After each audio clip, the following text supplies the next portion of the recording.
Welcome to Beyond the Shelf with Dave Feinlieb. This show is an open exploration of the people and process behind e-commerce. Through conversations with innovators in the space, we learn the stories of these leaders and their strategies for e-commerce success. We publish new episodes every Tuesday morning, so be sure to subscribe wherever you get your podcasts. And now, here's your host, Dave Feinlieb.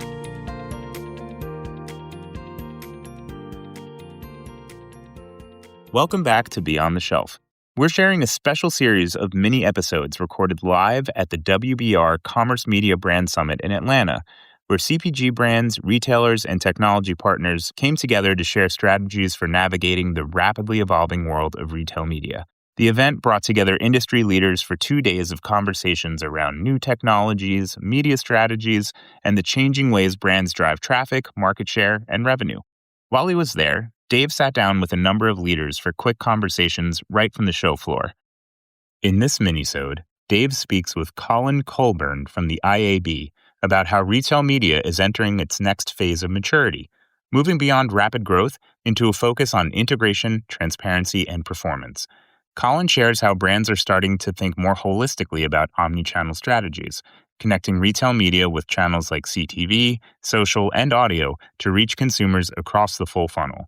He also breaks down the current state of measurement, including the progress being made on incrementality, but also the ongoing challenges around transparency and standardization. And finally, he touches on why creative has historically been overlooked in retail media, and why that's starting to change as the space evolves. Here's Dave with Collin Colburn from the IAB. Collin Colburn with IAB. How's it going? Going well. Thanks for having me, David. Oh, great to have you on the show here at the WBR Commerce Media Summit. First off, tell us about you and your role. Yeah, so I lead the Commerce and Retail Media Center of Excellence at the IAB, which means that my team puts together standards, best practices, industry thought leadership, all in support of growing and maturing this industry of commerce and retail media. Amazing. Great space to be in. Huge growth the last few years. Tell us what you're seeing at the event that you're excited about. Yeah, I mean, we've had that hockey stick growth stage the past, 5-6 years, call it. Yeah. And now it's really all about what are the next levers for greater maturity, greater integration within the broader digital advertising ecosystem. I think one of the things you hear a lot here today are other channels like CTV, social, audio. There's so many different channels where not only are retail media networks trying to build a full funnel stack of solutions, but also brands are looking to better thread this omni-channel media strategy of getting to that customer. And maybe it's only the 5% of the 95 of the 100% that you're targeting at any given time that's actually in market to buy, but it's about using all those channels to reach that 5% who are ready to buy today.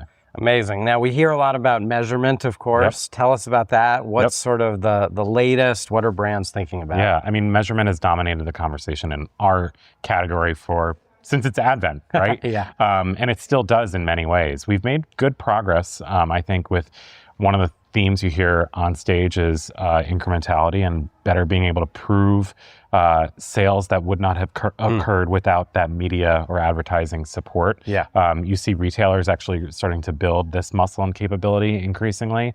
Where we're still being held back, though, a little bit is the transparency behind all of that building. So retailers still are trying to get better at being able to showcase to their brands when we say incrementality, when we have an incremental measurement methodology, what does that actually mean? What are the inputs of data to that? What are the assumptions that we are making? What are the holdouts that we might be doing if we're talking about something like randomized control groups? So that's the piece that we still have a bit of a gap in terms of being able to show that transparency. You know, you also have Jason O'Toole, who was on stage in the most recent session, said that he still works with retailers who don't even show conversion data. So there are, while we make, it's like the whole 2 steps forward, 1 step back sort of thing. That's kind of where we're at from when we look at just measurement in this category. So being able to measure, that's the basics. Having the measurement and then knowing what's going into the measurement. Yeah, and I think what we're going to be talking about the most in the next, I would say, 18, 24 months is that transparency element of you might not agree with what the methodology is, but at least you can understand what's going into it. And how can maybe, this is where I think brands are going to get a little creative, is like, how can we maybe leverage and take that data that they're using in their methodology and extract it out and put it into our own scorecard? Right. All right, perfect. So all about scoring. Let's switch gears. You mentioned being creative. Tell us about creative. What role does that play? Yeah, man. In the space? There are so many people that, and I think I would be one of them, that say that, one of the things that leaves a lot to be desired in this category is creative. Because retail media was born as a performance channel, it is, meaning it's super lower funnel. We're trying to capture that conversion at the point of sale. Creative's kind of been like a little bit of an afterthought. It's more about it's more about investment strategies that are going to yield the highest ROI, and really making sure that you're targeting appropriately. Right. Creative, very much kind of the last Second thing. thought. Afterthought. So I think if you take what I said earlier about as we start to diversify the different inventory sources, things like CTV and social coming into play, and retail media networks extending their audiences into those areas, I think that's where we're going to start to see the creative element actually become a little bit more supercharged. Yeah. We actually heard a couple different comments on stage about creative, which is pretty rare in retail media to be talking about it. So I think, again, this is another maybe a trend going forward in the next couple of years of something that we'll hear more about than we have in the past 5. All right, so measurement, creative opportunity there, and what else are you keeping an eye on for 2026? Yeah, I would say the other thing, we're actually launching a working group on standards and data clean rooms. We hear so much about data clean rooms, and there are varying degrees of what a clean room looks like depending on the retailer or the platform that you engage with. Yeah, and we've kind of put our heads together internally at IAB and said, what should be the basic expectation of what does a retailer come to the table with? What does a brand come to the table with? And what kinds of maybe reporting templates or outputs should be expected? So we're in the very, very early stages of putting that working group together. We should have something out towards the Q3, Q4 timeframe this year. So that working group actually is live. So a little plug for anyone that wants to join. Doesn't even have to be a member of the IAB. Yeah, that's a great opportunity. You are a natural. Tell us, how did you get your start in the space? Yeah. Oh man. I started my career. Actually, really started my career at GE Capital and Risk Financial Management. I thought I wanted to be in, banking and finance. And I quickly learned that it was not where I wanted to be. And I moved over to Forrester. Very, very early in my career. Was a research associate. Worked my way up.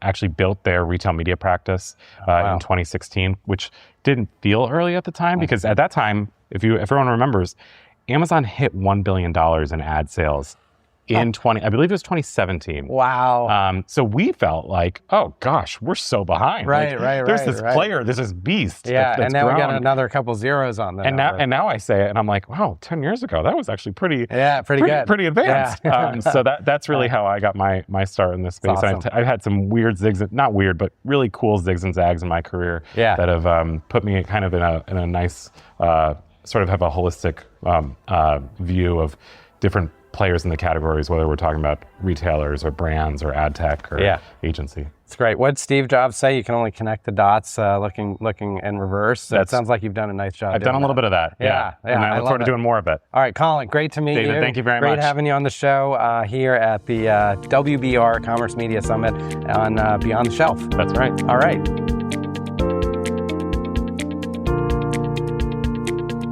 That's it for this week's episode of Beyond the Shelf. If you enjoy the show, be sure to like, subscribe, and leave us a review. It really helps us grow. And feel free to share us with your colleagues so they too can hear weekly perspectives from the brightest minds in e-commerce. You can also check us out on LinkedIn, where we post clips from each episode, share Dave's takes on breaking industry news, and much more. Beyond the Shelf is a production of It's Rapid. Our host is Dave Feinlieb, and our producer is Jake Musiker. Thanks for listening, and we'll see you next time on Beyond the Shelf.